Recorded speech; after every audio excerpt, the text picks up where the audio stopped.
मैं डॉक्टर पुष्पा कुमारी, assistant professor, स्नातकोत्तर हिंदी विभाग, ऐसे महाविद्यालय भागलपुर बिहार में कार्यरत हूँ।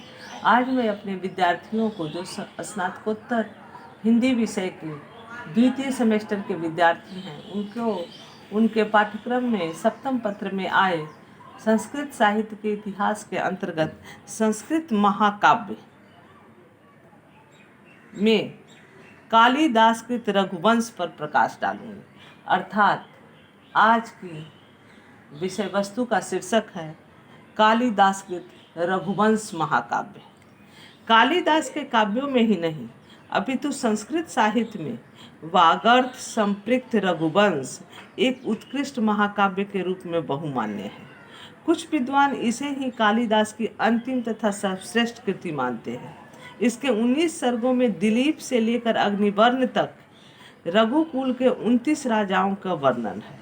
इस ग्रंथ के प्रथम 2 सर्गों में दिलीप का, तीसरे, चौथे और 5वें के आधे भाग में रघु का, 5वें के आधे भाग तथा 6ठे, 7वें और 8वें सर्ग में अज का, 9वें में दशरथ का तथा 10वें से 15वें सर्ग तक राम का चरित वर्णन है। 16वें में कुश तथा 17वें में कुश पुत्र अतिथि का वर्णन है।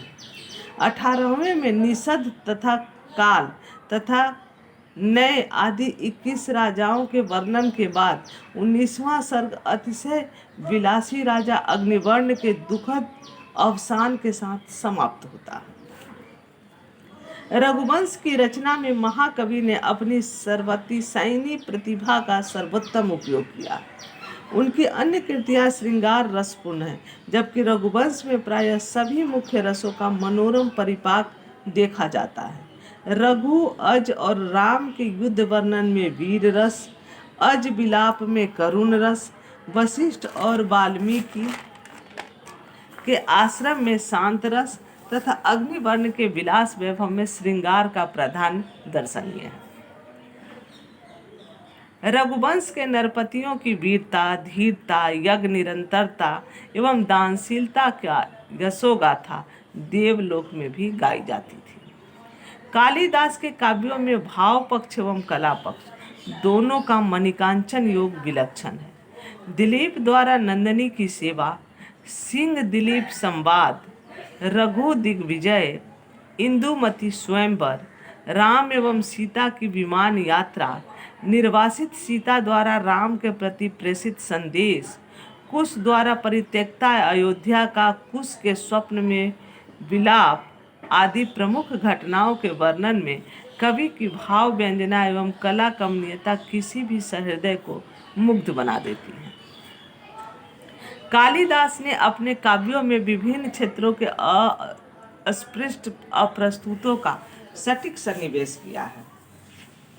इंदुमती जब स्वयंवर के समय समुपस्थित राजाओं को छोड़कर आगे बढ़ जाती है तो उनका मुख उसी तरह विवर्ण उदास हो जाता है जैसे चलंत दीप शिखा द्वारा प्रकाशित राजभवन उस दीप शिखा के आगे बढ़ जाने पर दीप्तिहीन हो जाता है। संचारिणी दीप शिखवे रात्रो यम यम व्यतीयाय पतिवंश सा नरेंद्र मार्गादु इव प्रपेदे विवर्ण भावम स भूमिपाल। पग बढ़ाती हुई इंदुमती की तुलना संचारिणी दीप शिखा के साथ अत्यंत सटीक है। इसी पद के कारण कालिदास दीप शिखा की उपाधि से विभूषित हुए। कालिदास की सर्वाभिमुखी प्रतिभा विश्व साहित्य में उन्हें अद्वितीय महत्व प्रदान करती है।